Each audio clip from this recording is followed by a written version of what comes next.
just a few more moments for questions, and we'll conclude the session. Yes. But when you say that thought never died and consciousness goes on, I'm just wondering if you mentioned that does also, if my consciousness continues, does my sense of this particular identity always exist too? No matter whatever consciousness I may also go to, in an afterlife, whatever, can I always be aware of this particular one that I'm aware of now? That's exactly what reincarnation is all about. Just as the atom is immutable, no matter what the scientist tries to do to it, the basic intelligences remain. But at this level of consciousness that I have now, I forget it. You're unaware. Okay. But it's there to be had. That's right. Okay. Simple questions. Where does Rabbi Shimon talk about the revelation of the system to be mentioned? It's mentioned throughout. In fact, in this week's portion of the Zohar, he mentions, and we'll get into that, the question of the letters. And the other question is about Lega. In the Bible, for example, with Joseph's brothers, how, their actions was punishable many generations later. And we are expected to be better than them. The chariots, the 12 signs of the zodiac, how can we compare to them? And look what they did.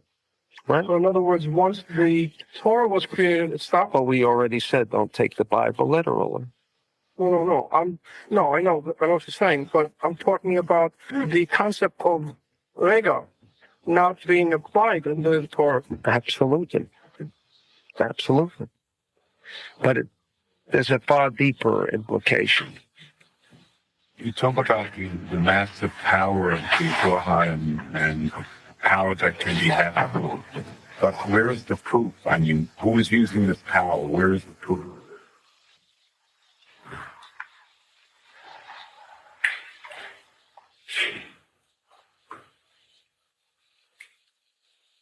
You're not referring to the Kabbalah. You're saying, let's say, on a very elemental level.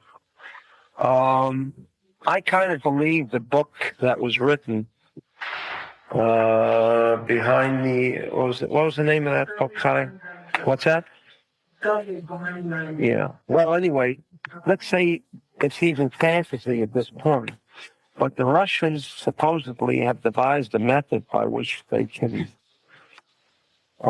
transfer energy and kill somebody by having, let's say, an agent standing next to us, directing that force of energy. They talking that way. That to me is hearsay.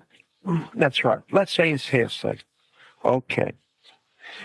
You're asking me to give you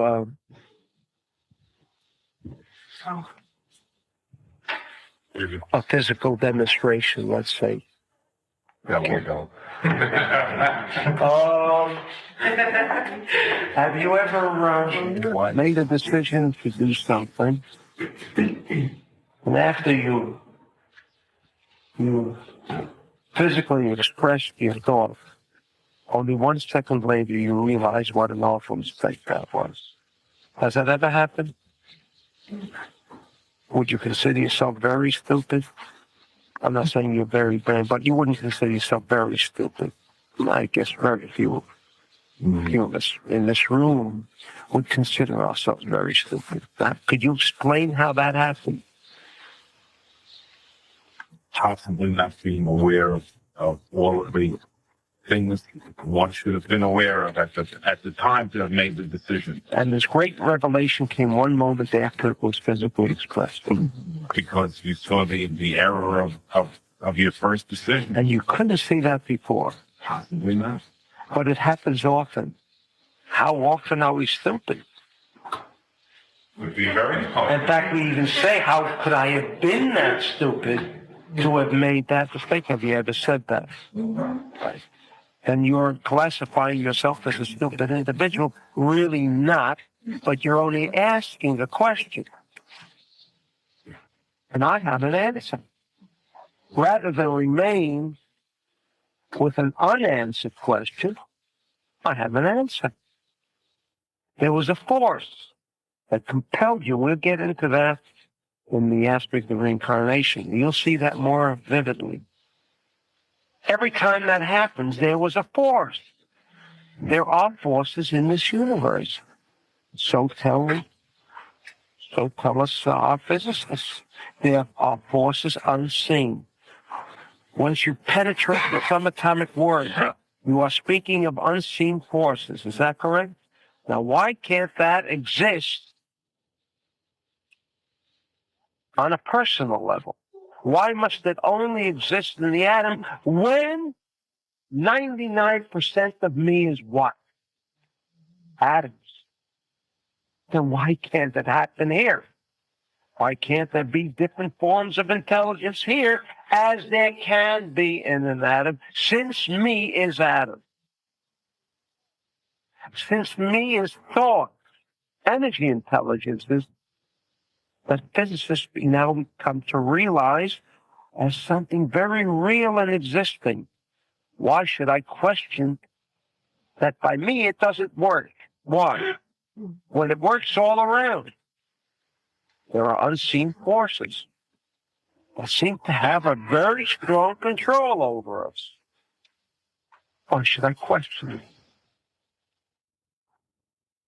There's too much in evidence today that if I can suppress my ego this much, suddenly I become aware of the fact that I'm not alone. That maybe there are forces out there that seemingly are dominating. We debook other forces, changes of personalities, and there's so much overwhelming evidence to indicate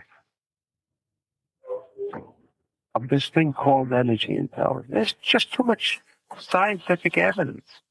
You just can't throw it under the rug. They refuse to permit us that luxury. So we are only laymen, but we shouldn't consider ourselves on a higher level than our scientific entrepreneurs. One question. Anyone who did not have a question? Yes. Okay, and that's it. In the beginning, you were speaking of the Tower of Babel, and it was my understanding that you said that they had the force of loving their neighbor. Mm-hmm. And then you mentioned, though, that what they lacked was the concept of rega. And I was just wondering what the difference was.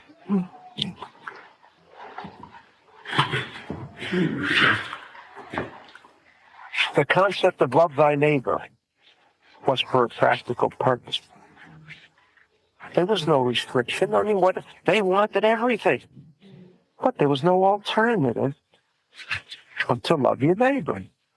You know, it's like I'd like to have light in this room, but without a bulb, even though I have the electricity, I won't have light. I have no alternative but to insert the bulb there. It was a tool rather than a decision to compassion. There was no decision of compassion. Thanks. Okay. All right.